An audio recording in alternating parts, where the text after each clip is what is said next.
नमस्कार दोस्तों, मैं हूं ममता तिवारी और आप सभी का स्वागत करती हूं मेरे चैनल ममता वेज में। कैसे हैं आप सब? तो ये बताने के लिए कमेंट बॉक्स में जय माता दी, ओम नमः शिवाय अवश्य लिखिए। तो आज का हमारा वीडियो है कि लड़कियों की जब हम विदाई करते हैं तो उसमें कौन सी एक महत्वपूर्ण चीज़, कभी भी लड़की आपके घर आए, मायके आए, अपने माँ के घर आए, तो कौन सी एक चीज़ बिना दिए उसको विदा नहीं करनी चाहिए। और कोई चीज़ आप दें या ना दें, लेकिन वो छोटी सी चीज़ है, वो कौन सी चीज़ है जो बिना दिए हमें बिल्कुल अपनी बेटी को विदा नहीं करनी चाहिए। ऐसे लड़की की विदाई में, खोइछा में हमें क्या देना चाहिए, किस तरीके से देना चाहिए कि हमारे घर में भी सुख समृद्धि बनी रहे, लड़की के घर में भी कभी किसी बात की कमी ना हो, किसी चीज़ की कमी ना हो। तो इसके ऊपर भी मैं एक वीडियो बना चुकी हूँ, अपलोड भी कर चुकी हूँ, तो आप चाहें तो उसको भी चेकआउट कर सकते हैं। लेकिन इस वीडियो में हम जानेंगे कि कौन सी एक वस्तु जो लड़की को बिना दिए कभी आप विदा मत करिएगा। तो इससे पहले दोस्तों, आपको अगर मेरा वीडियो पसंद आता है तो प्लीज़ आप मेरे चैनल को सब्सक्राइब कर लीजिए, बेल आइकन को प्रेस कर दीजिए, जिससे मेरे वीडियो के नए नोटिफिकेशन आप तक सबसे पहले पहुंचे। तो चलिए शुरू करते हैं। तो सबसे पहली बात है कि देखिए, लड़की जब हमारे घर आती है तो ऐसे तो हम बहुत कुछ देते हैं, साड़ी, कपड़े, गहने, बिंदी, सिंदूर, मिठाई वगैरह बहुत कुछ देकर हम विदा करते हैं, और देनी भी चाहिए क्योंकि लड़कियां जो है ब्राह्मण का रूप है। तो उनको देने से हमारे घर में कभी कमी नहीं होती, अवश्य देनी चाहिए। कौन सा एक आभूषण है जो कभी हमें नहीं भूलनी चाहिए? मायके से ही वो आभूषण शादियों में दिया जाता है और हमें देनी भी चाहिए। तो वो आभूषण है बिछुआ। वो आभूषण क्या है? बिछुआ, जिसको बिछिया, बिछुआ कई नामों से हम जानते हैं। तो कभी भी आपकी बेटी आपके घर आती है तो कम से कम एक जोड़ा बिछुआ आपको हमेशा ज़रूर देनी चाहिए अपनी बेटी को, क्योंकि वो सुहाग का बहुत बड़ा निशानी है। बिछुआ देने से माना जाता है कि लड़की का सुहाग जो है और आगे बढ़ता है।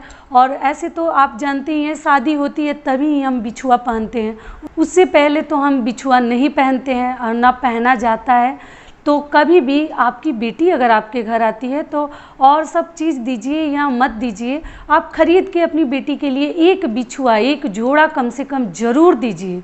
बिछुआ देना बहुत शुभ होता है। ऐसे तो बिंदी, सिंदूर, चूड़ी वगैरह तो हम देते ही हैं, लेकिन साथ में कम से कम एक बिछुआ आपको ज़रूर देनी चाहिए, क्योंकि बिछुआ सुहाग का बहुत बड़ा प्रतीक होता है। सभी सुहागिनी औरतें, हाँ आपको मालूम ही है, बिछुआ और पायल अगर ना पहने सुहागिन औरतें तो हमारा जो 16 श्रृंगार है वो कभी पूरा नहीं होता, कंप्लीट नहीं होता। बिछुआ भी पहनते समय हमें सावधानी रखनी कि कभी भी हमें 3 बिछुआ नहीं पहनना चाहिए। या तो आप 4 पहने, 5 पहने, 2 भी पहन सकते हैं, लेकिन कभी भी आपको 3 बिछुआ नहीं पहनने चाहिए। अगर घुंघरू वाले बिछुआ हो तो और भी अच्छा है, क्योंकि घुंघरू की जो आवाज़ है वो माता लक्ष्मी का स्वरूप माना जाता है। आपको मालूम ही है, घर में जब नवविवाहिता आती है या वधू आती है या बेटी की विदाई होती है, शादी होती है, तो उसमें हम पायल, बिछुआ जो देते हैं तो कभी भी आप दीजिए तो घुंघरू वाला दीजिए, क्योंकि जब वो घुंघरू पहन के चलते हैं तो घर का माहौल ही कुछ अलग ही सुंदर और प्यारा और प्रेम वाला होता है। तो इसलिए घुंघरू वाला ही ज़्यादा खूबसूरत भी होता है और वो माता लक्ष्मी का स्वरूप माना जाता है। जिस घर में बहू बेटियों के पायल से, बिछुआ से छम छम की आवाज़ है, वहाँ माता लक्ष्मी निवास करती हैं। तो इसलिए कभी भी आप बिछुआ खरीदे, पायल खरीदिए, एक बात का ध्यान रखिए कि उसमें घुंघरू जरूर होने चाहिए। और जो मान लीजिए जॉब वाली लड़कियाँ अगर नहीं पायल पहनती हैं तो आप जो व्रत त्यौहार है उसमें भी कम से कम आपको पायल और बिछुआ तो ऐसे पहनना ही चाहिए, लेकिन पायल उस दिन कम से कम आप डाल लीजिए, क्योंकि बहुत सारे लोग अवॉइड करते हैं, पायल वगैरह नहीं पहनते हैं, लेकिन हमारे सुहाग का बहुत बड़ा निशानी है पायल और बिछुआ, तो आपको हमेशा पहननी चाहिए। अगर नहीं पहन सकते तो व्रत त्यौहार में ज़रूर पहनिए। और पायल और बिछुआ जो है, कभी भी ये चीज़ का आप ध्यान रखिए, सोना का नहीं पहनना चाहिए, क्योंकि पैरों में पायल और बिछुआ चांदी के ही होने चाहिए, या वो ऐसे आर्टिफिशियल भी हमें नहीं पहनने चाहिए। चांदी ही शुभ माना जाता है पैरों में पहनना। बहुत सारे लोग साउथ में मैं देखती हूँ कि बहुत सारे लोग पैरों में पायल पहनते हैं, सोना के पहनते हैं, गोल्ड के, तो और बिछुआ भी पहनते हैं गोल्ड के। लेकिन सोना जो है, गोल्ड को माता लक्ष्मी का स्वरूप माना जाता है, तो पायल और बिछुआ कभी भी सोने का नहीं पहनना चाहिए, क्योंकि कमर से नीचे जो ही पहनते हैं वो ऐसा माना जाता है कि चांदी के ही हमें पायल और बिछुआ इस्तेमाल करने चाहिए। कितना भी आपके पास संपत्ति हो, क्यों ना हो, धन संपत्ति कितना भी हो, तो ऐसा नहीं है कि हम सोना कहीं पायल और बिछुआ पहनेंगे। तो आप ये चीज़ अवॉइड करिए, ध्यान रखिएगा कि कभी भी चांदी का ही पहनिए, यही शुभ होता है। और कभी भी बेटी आए तो उसको कम से कम एक पेयर बिछुआ अवश्य देकर एक जोड़ा भेजिए, जिससे आपकी बेटी की सुहाग बना रहे और वो सुखी संपन्न रहे अपने घर में। तो इस तरीके से अपनी बेटी की विदाई करिए। और मैं विदाई में क्या देना है, कैसे देना है, वो चीज़ें भी बताई थी, लेकिन एक चीज़ रह गई थी, वो मैं बता देती हूँ कि कभी भी बेटी की विदाई में अगर पहली बार आप विदाई करें तो हींग देना कभी मत भूलिएगा।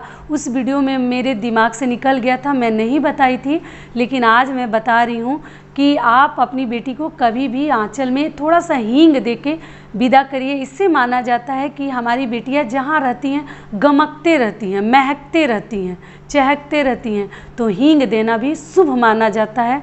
और एक चीज़ और इसमें थोड़ा सा नियम बता देती हूँ कि कभी भी अपने पैर के पहने हुए बिछुआ किसी को नहीं देने चाहिए, पायल किसी को नहीं देनी चाहिए, ये भी अच्छा नहीं होता। तो यही तक का था हमारा वीडियो। आशा करती हूँ कि इससे आपको थोड़ा सा लाभ मिलेगा।